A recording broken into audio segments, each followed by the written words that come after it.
Ils poursuivirent leur marche, le long de la voie oubliée. Le chant des rails sonnait comme un souffle fatigué sous leurs pieds. Là, dans un repli de la forêt, un autre wagon s'offrit à leurs regards, peint d'une fresque, douce et silencieuse. Une bibliothèque aux 1000 livres, des étagères débordantes de rêves, de pages tournées par des doigts d'enfant. Nathanaël s'avança, poussé par une force qu'elle ne comprenait pas. La porte céda sans bruit, et le parfum, mêlé de vieux papiers et de bois ciré, les enveloppa. À l'intérieur, des albums photos s'étalaient comme des étoiles figées, repliés par le temps, écrits par des mains tremblantes et pleines d'espoir. Les images parlaient, des sourires éclatants, des premiers pas maladroits, des baisers volés.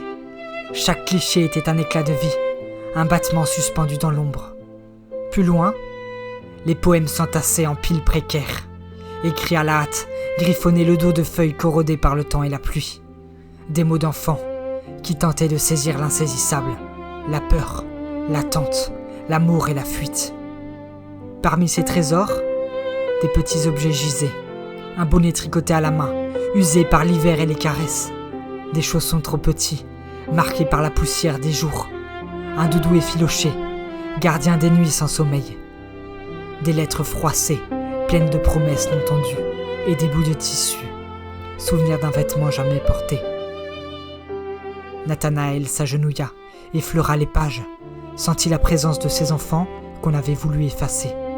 Ces histoires suspendues, brisées, mais toujours là, dans le silence épais du wagon devenu sanctuaire. Maxou approcha, le regard perdu dans un album.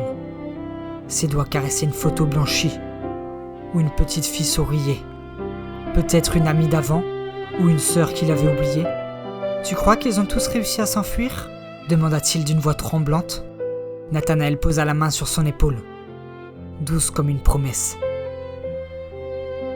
Certains ont laissé leurs traces ici, dans ces pages, ressemblant à des bouts de vie, rien ne meurt jamais vraiment.